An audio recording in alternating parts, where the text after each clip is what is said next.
Nous partons sur les traces de ce passé. Celui de l'âge d'or du Portugal, l'époque des grands aventuriers et des grandes conquêtes, quand le pays se construisait un empire.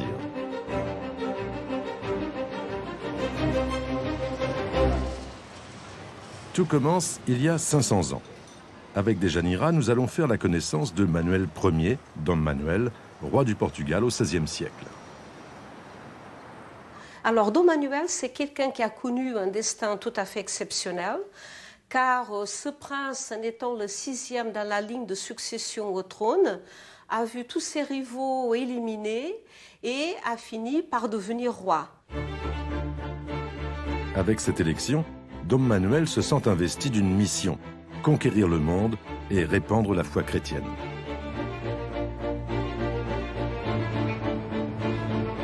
C'est ici, sur la place du commerce, le poumon économique de la ville à l'époque, qu'il installe son palais. Une première dans l'histoire. Jusque-là, les rois résidaient au château Saint-Georges, situé en haut de la colline. 1755, un tremblement de terre sans précédent détruit le centre de la ville. Le palais de Dom Manuel est en ruine. Dejanira va évoquer pour nous cette demeure royale, le palais de la Ribeira. Aujourd'hui, seules des gravures ou des récits nous permettent de l'imaginer. D'après les textes, c'était un véritable bricolage architectural. L'extérieur était austère, avec une galerie, des arcades un petit peu comme celle-ci. Il y avait des boutiques et des magasins. L'intérieur était très riche, il regorgeait de tapis, de tableaux, de miroirs d'ombre, de torchères ciselées. Mais le tout témoignait d'un goût très ostentatoire qui suivait un petit peu la mode des intérieurs cousus à la manière de l'intimisme bourgeois qui était très en vogue dans les pays nordiques. Pour se rendre compte de cette place et de la ville avant 1755, direction le musée des Azulejos, ces carreaux de faïence très typiques à Lisbonne.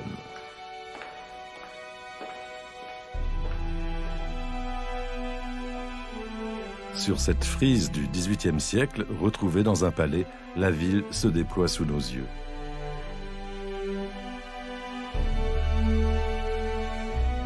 Cette frise est intéressante parce que on peut voir tous les monuments, par exemple les églises, les chantiers navals, là on construisait les nefs et les caravanes, qui étaient juste à côté du palais royal de Dom Manuel.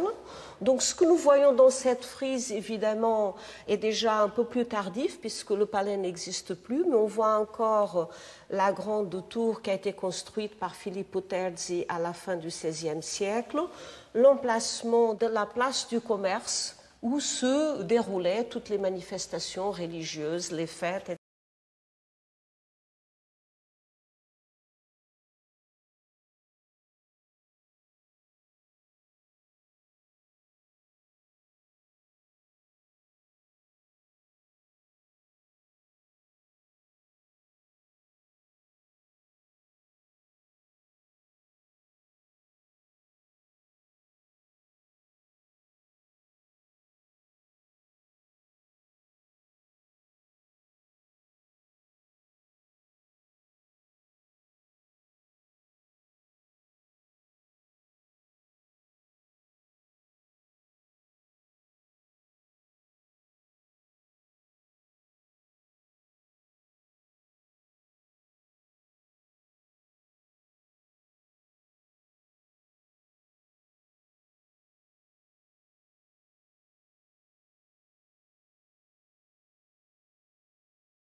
Ses prédécesseurs d'ailleurs, pour échapper à la chaleur à Lisbonne, aussi pour fuir la peste qui sévissait là-bas, très souvent au Moyen-Âge, et quelquefois pour des séjours de courte durée.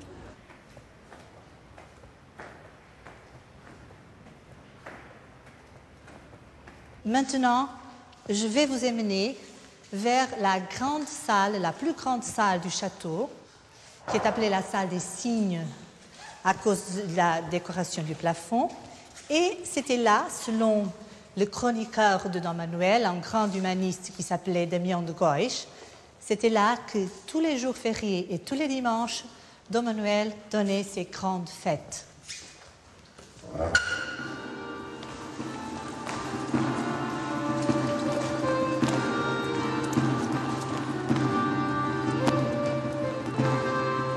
Une salle d'apparat décorée au plafond par 27 cygnes. Le cygne, un symbole royal.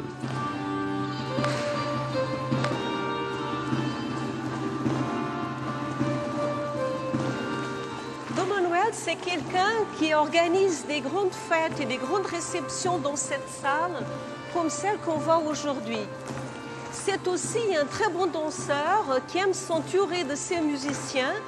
Il aurait aussi suivi des représentations de gens de théâtre comme Gil Vicente ou écouté des grands auteurs comme Garcia de Rezende. C'est un souverain qui a beaucoup fait pour la culture et qui lui a donné son essor.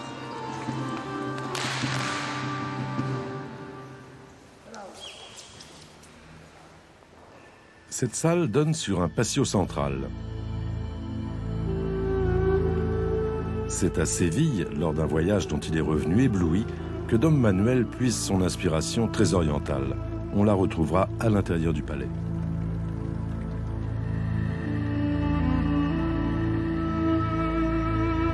Après Dom Manuel, on a redécoré cette alcôve au fond du patio, la grotte des Bains.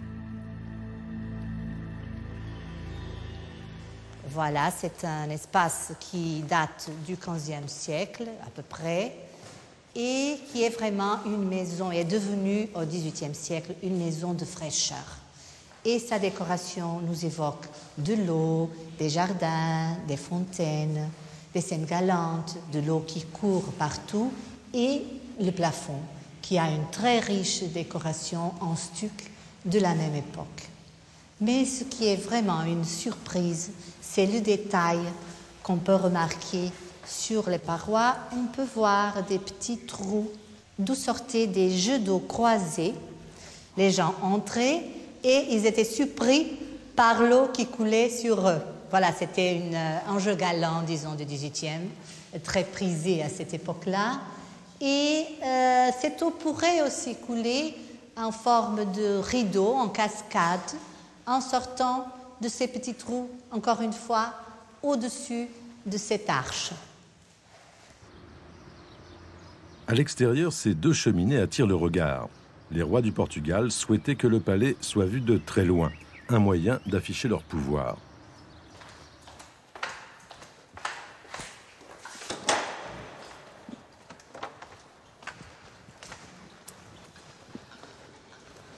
Ici, on est dans une cuisine qui date du XVe siècle. C'était séparé du reste du château à cause du risque d'incendie, qui était très fréquent à cette époque-là. C'est un grand espace où l'on peut voir encore les fournaises en briques.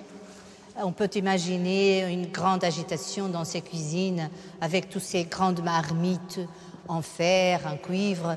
Aussi là, dans ces énormes broches, on pouvait retirer de grandes pièces de gibier, peut-être chasser l'après-midi pendant la chasse à la montagne. Mais ce qui est le plus remarquable ici dans ces énormes cuisines, ce sont les deux cheminées. Ce sont l'unique exemple qu'on connaît de cheminées si hautes. Elles font 33 mètres d'auteur. On connaît bien entendu d'autres exemples à Fontevraud, à Saumur en France, à Pampelune en Espagne, aussi à Lisbonne, mais elles ne sont pas ni doubles ni si hautes.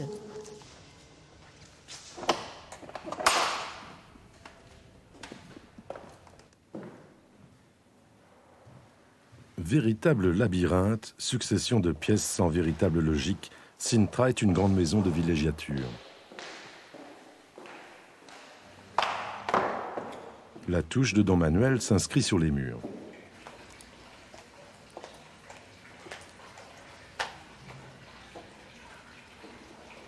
La chose la plus intéressante dans cette salle, c'est cette magnifique collection d'azulejos Il s'agit d'ailleurs de la collection la plus importante de la péninsule. On sait que Don Manuel avait voulu, après avoir fait une visite en Espagne à l'Alhambra, il a eu l'intention de faire de ce palais quelque chose de très semblable. Et effectivement, même si ce n'est pas l'Alhambra, c'est une collection particulièrement belle qui montre bien l'influence musulmane, de la culture musulmane au Portugal pendant cette époque. Et Dom Manuel, pour les exigences de la décoration, non seulement de cette pièce, mais aussi de ce palais, a été forcé de créer une fabrique d'azulejos à Lisbonne. Et le plus beau reste à venir, la salle des blasons.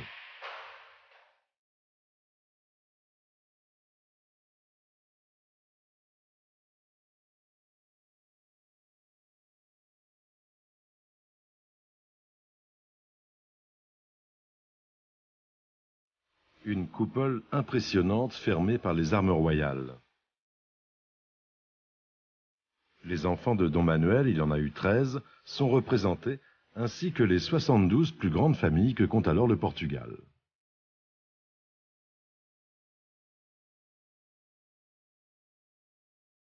C'était pour Dom Manuel une façon d'affirmer son pouvoir, et à ce titre, la pièce est aussi une allégorie de son pouvoir. Et parmi ces blasons, on peut remarquer que ceux de la famille Coelho, qui a conspiré, dit-on, contre la famille royale, n'est pas représenté. Et ce qui est important aussi dans cette salle, c'est qu'aujourd'hui encore, elle sert de référence. Il y a beaucoup de gens qui viennent ici justement pour retrouver l'identité de leur famille. Sintra est la résidence royale la plus ancienne du Portugal. Elle sera occupée pendant plus de 800 ans. Retour à Lisbonne.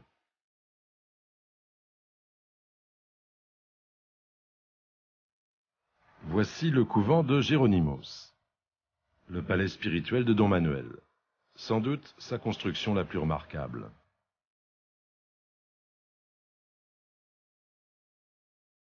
Situé à l'écart du centre-ville, ravagé par le tremblement de terre de 1755, le monument a été épargné.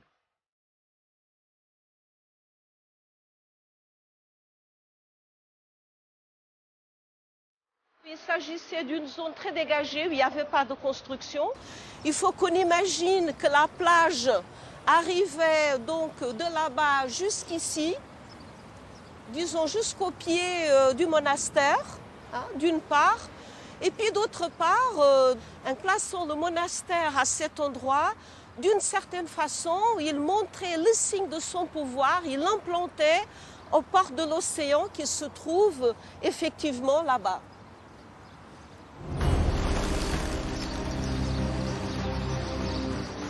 Un chantier de grande envergure s'engage. Chaque année, les travaux engloutissent 750 tonnes d'or. Ils vont durer plus d'un demi-siècle. Dom Manuel crée un nouveau style. Dom Manuel s'intéresse beaucoup à ce chantier de Géronimos qui est son œuvre en réalité. Il y vient à bord d'un bergantin, c'est-à-dire en bateau. Il vient donc de Lisbonne jusqu'ici à la plage de Belém. Et on comprend que pour lui c'est très important parce que ce bâtiment est quand même le plus bel exemplaire que nous avons du style manuelin, c'est-à-dire un style du gothique final qui est enrichi avec des éléments de la vie maritime. Comme par exemple, nous voyons ici des cordages, mais on peut aussi trouver d'autres éléments comme des coquillages, des branches de corail, des filets de pêcheurs, des bouées. Alors on voit d'ailleurs que ce portail évoque dans sa structure, il évoque aussi dans sa décoration la crête d'une vague. Partout, le roi fait sculpter ses sphères armillaires. Elles représentent le sommet de la connaissance et de la sagesse. Elles seront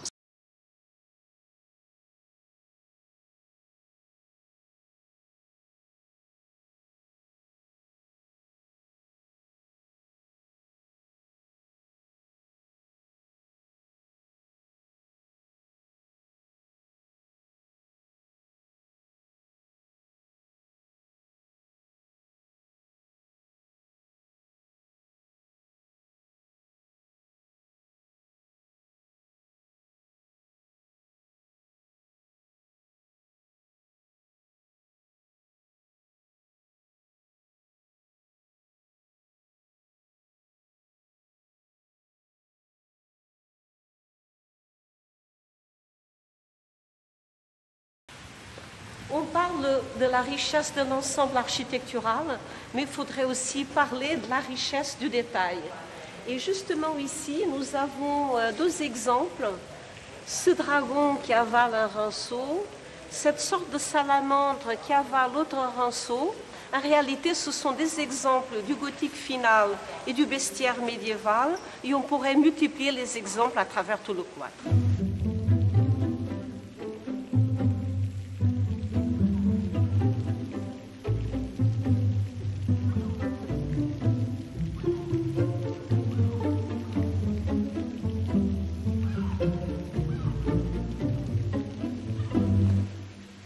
Regardez là, il y a un autre détail amusant, ce sont ces fleurs de pavot qu'on voit ici et qui étaient donc censées, on pensait à l'époque, endormir les péchés.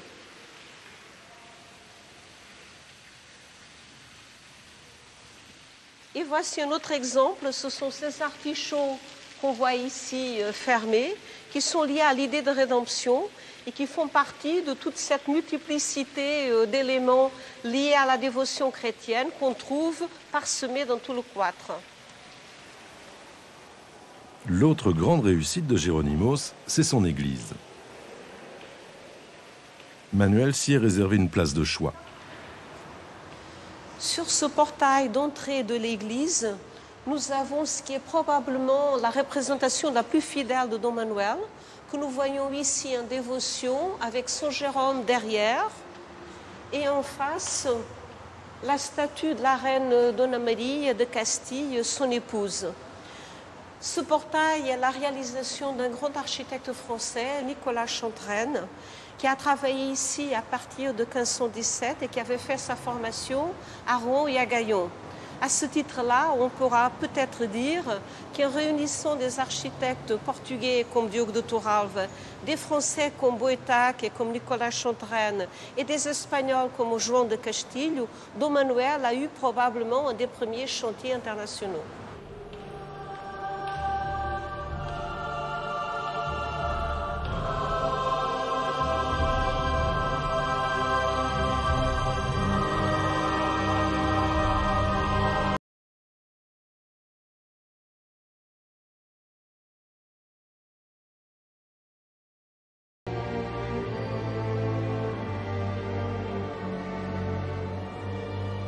Cette église est une prouesse technique, c'est une des merveilles de l'architecture portugaise. Il s'agit d'un énorme vaisseau de pierre qui fait pratiquement 100 mètres de longueur, où la voûte étoilée est soutenue par 6 piliers octogonaux. Et de ces piliers octogonaux jaillissent des gerbes d'ogives, et le tout forme une sorte de réseau étoilé ou de ramification d'un arbre.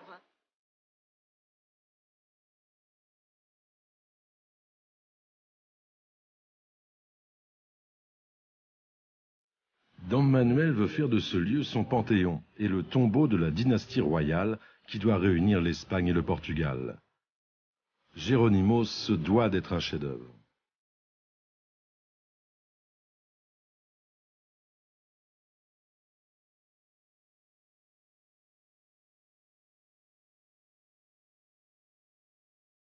Alors, Dom Manuel venait très souvent dans cette église. Il venait d'abord, évidemment, pour suivre son chantier, mais il venait surtout parce qu'il voulait se recueillir.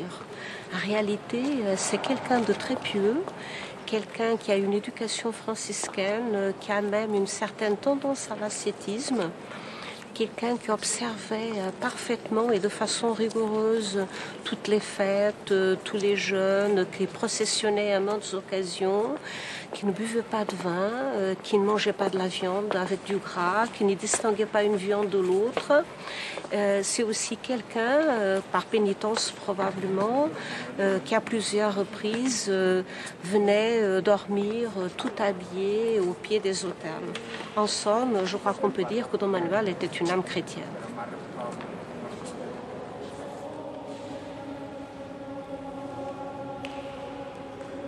À la sortie de l'église se trouve le tombeau d'un homme capital pour Dom Manuel. Sans lui, les nouveaux palais, les édifices religieux n'auraient pas vu le jour.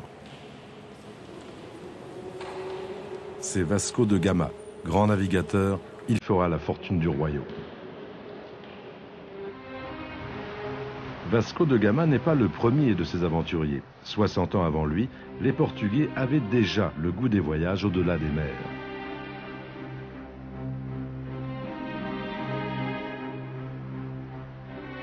Dès 1415, Henri le Navigateur, homme ambitieux, entreprend l'exploration systématique de l'Atlantique proche et des côtes africaines.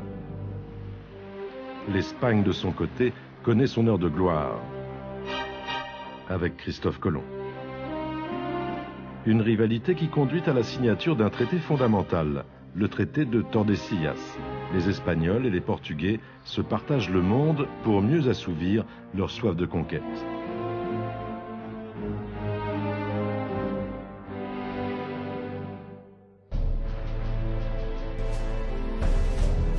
Nous voici à présent sur les bords du Tage, le fleuve qui borde Lisbonne. José Manuel Garcia est spécialiste des grandes découvertes. Avec lui, nous remontons l'histoire. Nous sommes le 8 juillet 1497. C'est un jour historique. Il y avait 4 grands nefs commandés par Vasco da Gama avec 150 hommes. Ils vont partir pour l'Inde. Ils vont découvrir le chemin maritime pour arriver en Inde. Toute Lisbonne était là, dans une plage qui va être appelée la plage des larmes, parce que les personnes qui sont là, elles ont l'espoir, mais aussi la peur que la grande victoire sur la mer, l'aventure de découvrir l'Inde, va être aussi la mort de beaucoup de ces 150 hommes qui sont dans les navires. Alors la gloire et la peur sont ensemble. C'est un jour magnifique, c'est le départ de Vasco da Gama.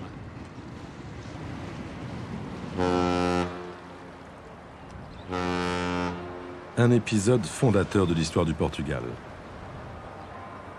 De nombreux documents datant de cette époque sont conservés à l'Académie des sciences de Lisbonne.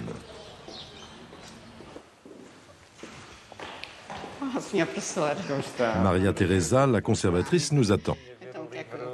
Desta vez é o livro das Armadas, o nosso grande tesouro da Academia, não é? Portanto, venho fazer uma observação do livro. Vai fazer o favor de me acompanhar e vai tirar comigo, ajudar-me a tirar.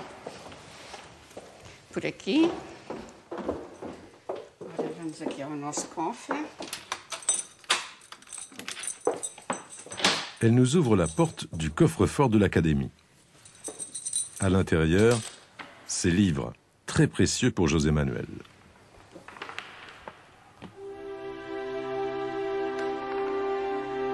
Construite en 1779, c'est la plus ancienne bibliothèque de Lisbonne.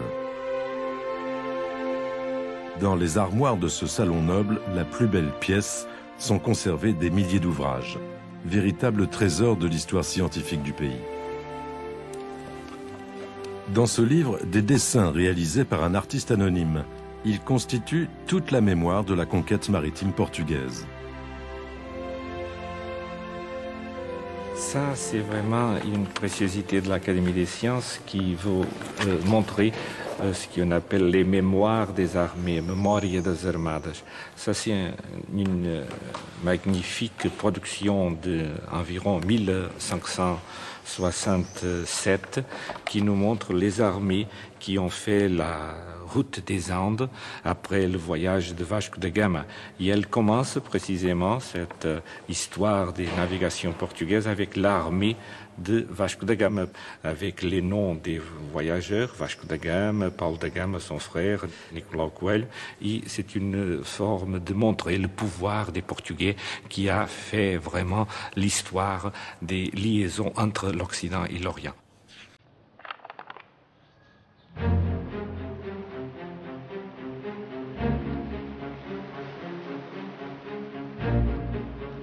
Dom Manuel est à la fois acteur, commanditaire, mais aussi spectateur des grandes découvertes maritimes. Pour être aux premières loges, il se fait construire un poste avancé sur l'océan.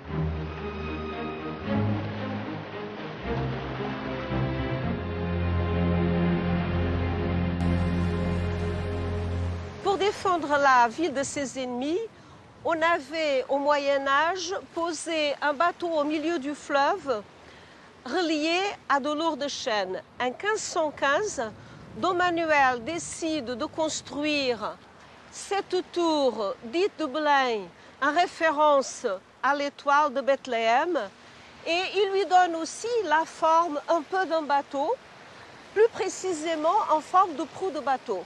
À l'origine, ça devait être une tour de défense, mais en réalité, elle est devenue une tour d'apparat.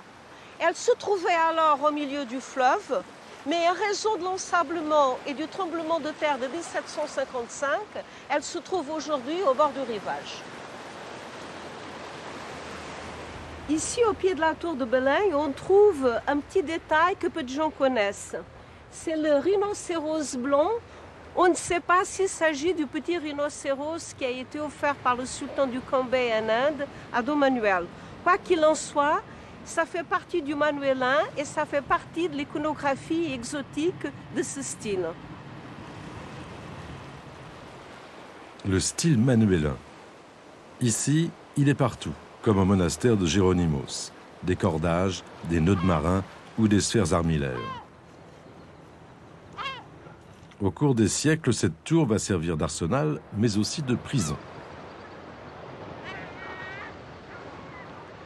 Alors, Dom Manuel venait souvent ici, d'abord pour regarder le départ des flottes, mais il venait aussi pour assister au défilé nautique sur le Tage. Lui-même aimait beaucoup prendre le bateau, monter et descendre le fleuve accompagné par ses musiciens, et tout ça sous le regard bienveillant de Notre-Dame du Bon Voyage.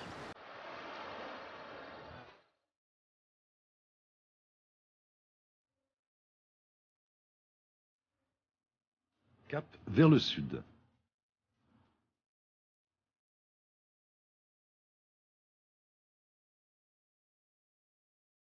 Nous sommes à Lagos.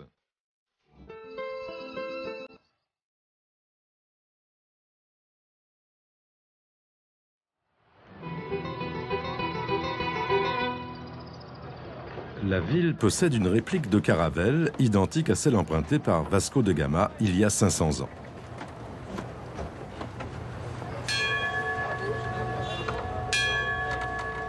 José a rejoint cette bande de passionnés. Depuis des années, ils entretiennent ce bateau, fiers de perpétuer les grands moments de leur histoire. Tous les week-ends, ils prennent le large.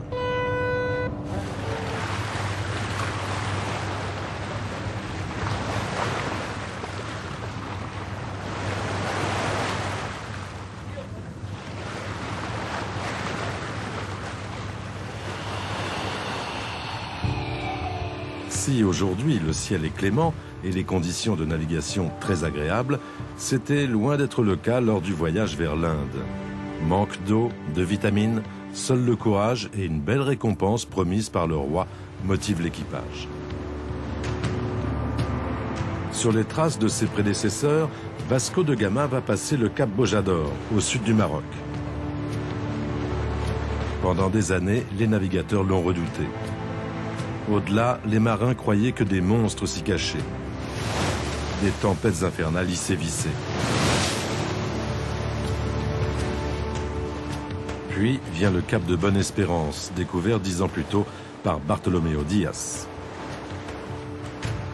Ensuite, Vasco de Gama vogue sur des mers inconnues.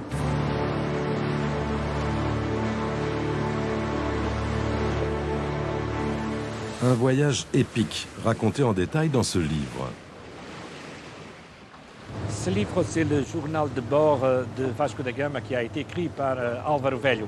C'est l'unique exemplaire qui raconte l'histoire de cette aventure fantastique parce qu'il nous donne tous les détails, tous les problèmes qui se sont passés pendant 2 ans. Il y a des cas, beaucoup de cas, d'exemples que je pourrais donner, mais je préfère dire seulement une histoire. C'était passé à l'Afrique du Sud parce que les Portugais ont débarqué dans l'Afrique du Sud et à ce moment-là, ils ont pensé que les indigènes sont pacifiques, mais ils sont tournés contre les Portugais, on a attaqué les Portugais et même Vasco da Gama a été blessé.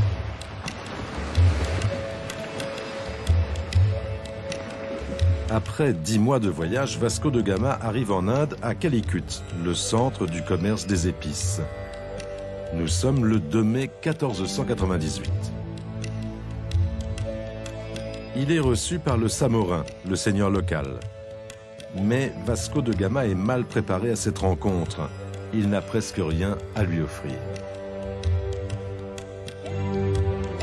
Qu'importe, pour lui et son pays, son voyage en Inde repousse toujours plus loin les frontières et rend désormais tous les rêves possibles.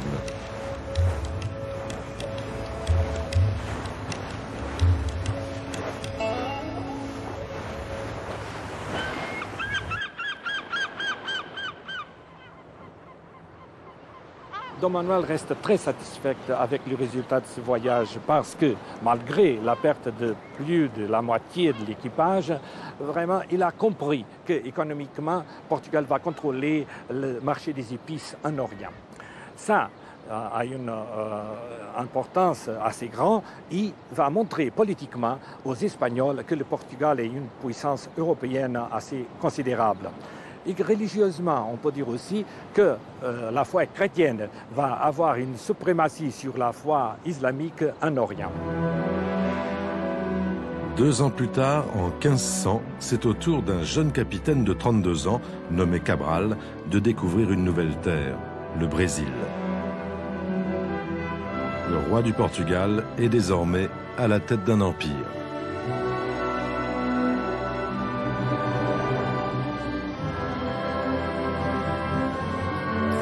À Lisbonne, les cartographes tracent les contours de ce nouveau monde.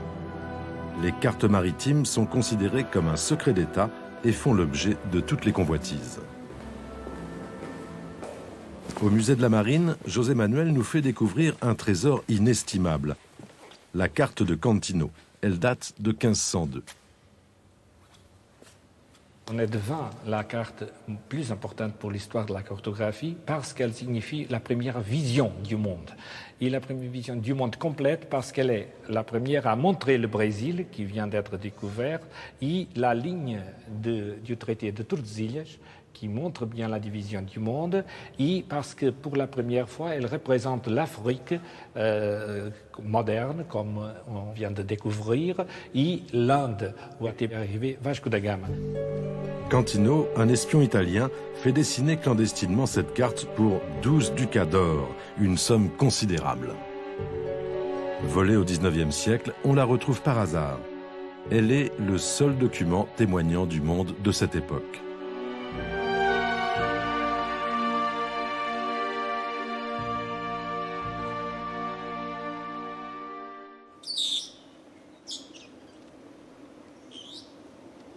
Jardin tropical de Lisbonne. Nous avons rendez-vous avec Zoltán Biderman.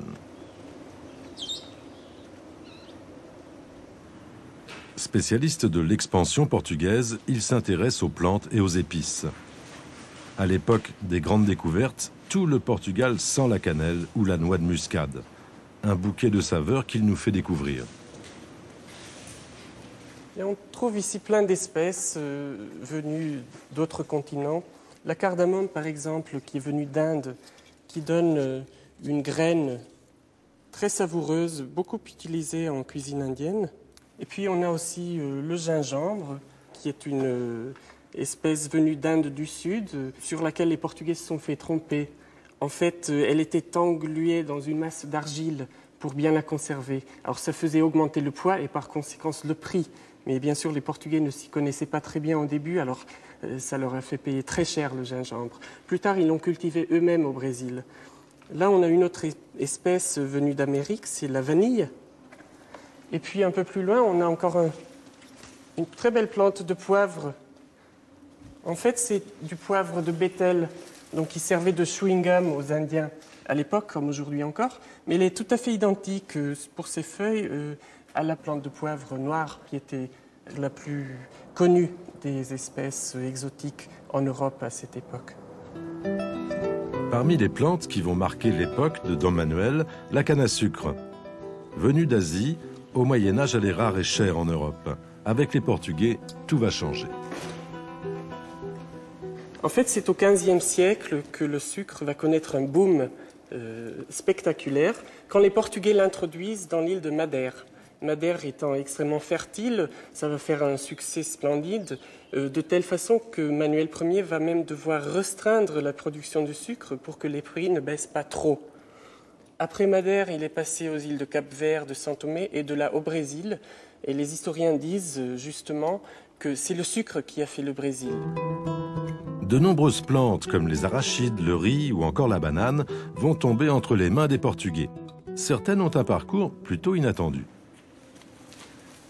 Voilà encore une plante à l'histoire intéressante, le tabac. Il venait du Brésil où il était très apprécié pour ses qualités médicinales.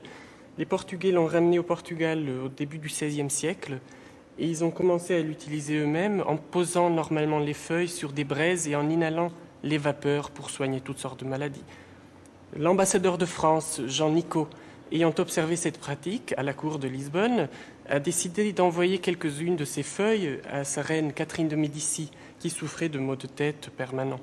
Ça guérit la reine, en effet, et c'est de là que vient le mot nicotine. Les Portugais n'hésitent pas à déplacer des cultures d'un continent à l'autre. Un véritable trafic végétal s'instaure. Petit tour du monde avec Zoltán. Alors il y a un grand réseau transocéanique qui va s'établir depuis le temps de Manuel Ier, du Portugal, en passant par le Brésil, l'Afrique, l'Arabie, l'Inde, qui va servir à transporter les gens, des marchandises, des idées, mais aussi des plantes vivantes.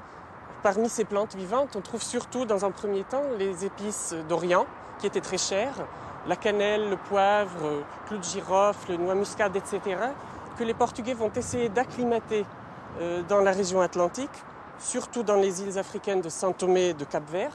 Et puis, ils vont les transporter au Brésil, et ça va marcher très bien parce que le Brésil a un bon climat pour ce genre d'espèces. Il n'y a pas que les épices, il y a aussi le cocotier, le bananier et même le riz. Alors, un peu plus tard, il va y avoir un mouvement dans l'autre direction aussi.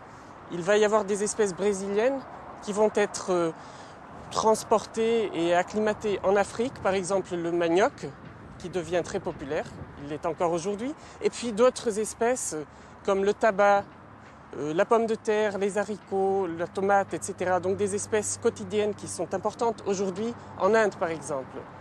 Je pense qu'on peut bien dire que les Portugais ont été, pendant un certain temps, les jardiniers du monde.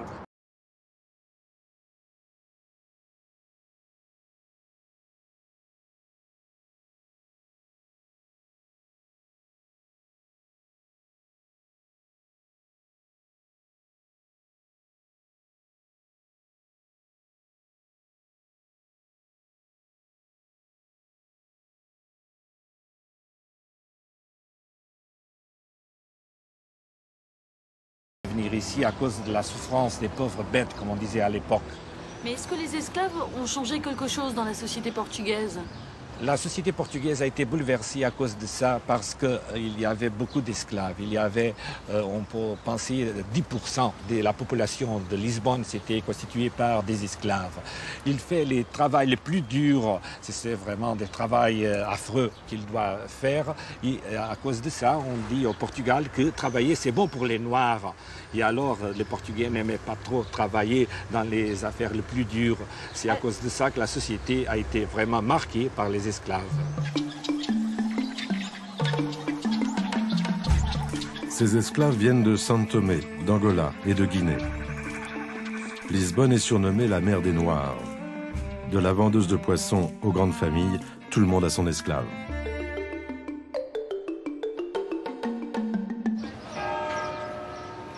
La réussite de Dom Manuel est telle qu'on le surnomme le Fortuné et Lisbonne, la reine du Tage. Désormais à la tête d'un empire, le roi veut le faire savoir à ses sujets. Dejanira nous emmène cette fois aux archives nationales.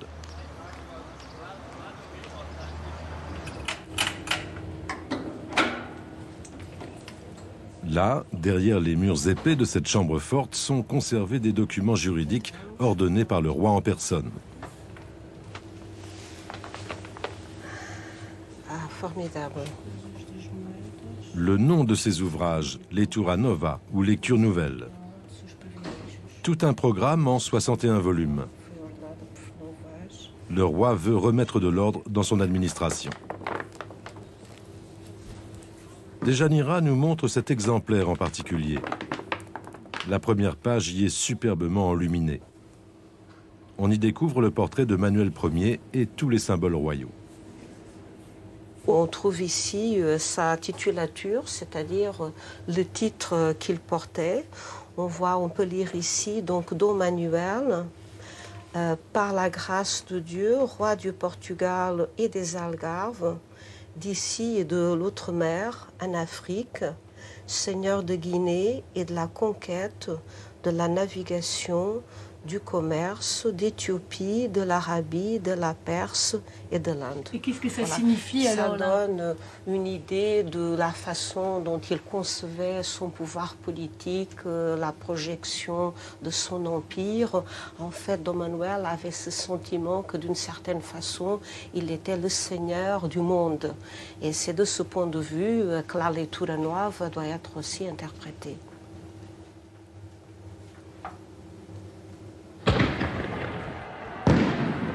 Quelques jours plus tard, la fête bat toujours son plein, mais cette fois dans l'un des quartiers les plus anciens de la ville. Le quartier de l'Alfama. Pas facile de se frayer un chemin dans cette foule venue des quatre coins du pays.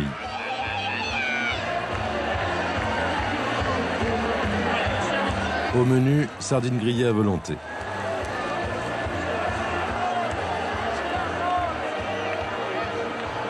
Regardez, ce soir dans les rues de Lisbonne, tout le monde mange des sardines. La sardine lors des fêtes de Saint-Antoine, c'est une tradition lisboète. Et c'est pour ça que depuis le Moyen-Âge, on appelait le peuple de Lisbonne Arraia Miúda, ce qui veut dire petit poisson comme la sardine.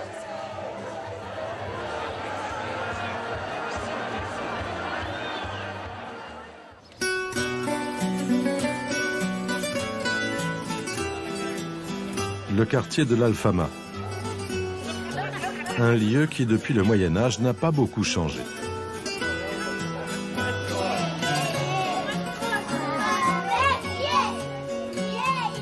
Un véritable dédale de petites ruelles et d'impasses avec ses maisons aux façades recouvertes d'azulejos et ses petites boutiques.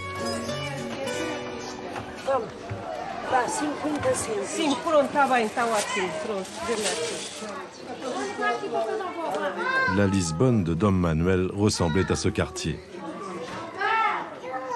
Dom Manuel avait l'habitude d'organiser des grands cortèges à travers la ville, des cortèges impressionnants où il y avait un certain nombre d'éléphants qui étaient suivis par un rhinocéros, qui étaient encore suivis par tout un cortège d'esclaves richement habillés et finalement par un pur sang arabe sur lequel était dressé un léopard. Mais ça devait impressionner les foules dans ces petites rues. Justement, c'était fait pour impressionner les foules, pour créer un effet de majesté et en même temps pour donner une touche d'exotisme et montrer de façon plus claire le pouvoir du souverain. Et comme si cela ne suffisait pas, Dom Manuel organise également des combats de rue. Pour tester la férocité de l'animal, Dom Manuel décide d'offrir à la ville de Lisbonne un spectacle sans précédent. Un combat dans un enclos entre le rhinocéros et un éléphant. Le jour du spectacle, les rues sont noires de monde. Mais l'éléphant, il prend peur. Dès qu'il voit le rhinocéros, il se met à barrir, il effraie la foule. Et ce qui se passe, c'est qu'il court. On essaie de le dominer. Il est cornaqué par un esclave indien. Il piétine la foule et il part dans les rues de Lisbonne. Dom Manuel envoie également à Rome, auprès du pape, une ambassade avec son animal fétiche, un rhinocéros. Il sera immortalisé par le peintre allemand Dürer.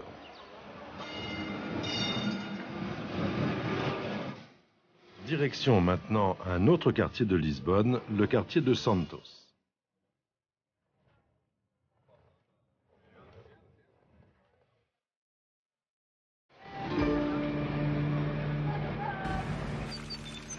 Dom Manuel y possédait ce palais, le palais de Santos.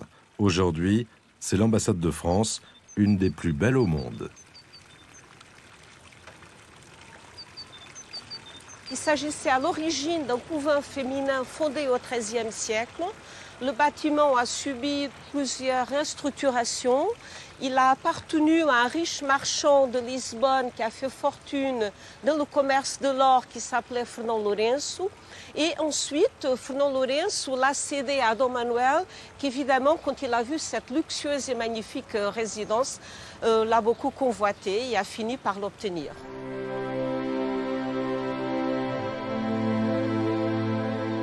À l'intérieur du palais, une petite merveille.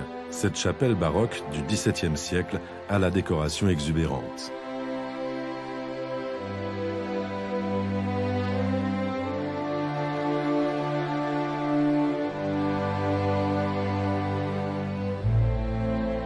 Cette décoration, c'est parce qu'on considérait que les chapelles devaient être particulièrement belles, que ce soit du point de vue de l'architecture, que ce soit du point de vue de la décoration.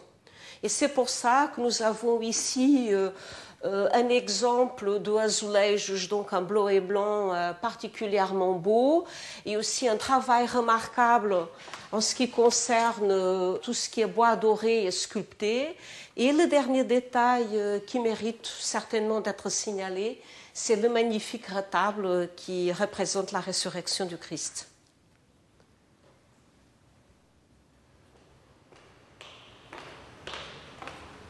De Santos était l'un des séjours privilégiés des souverains portugais.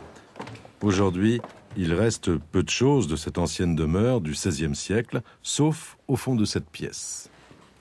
On traverse le salon de réception et maintenant je vais vous montrer quelque chose d'exceptionnel que peu de gens ont vu et qui est véritablement un bijou de ce palais.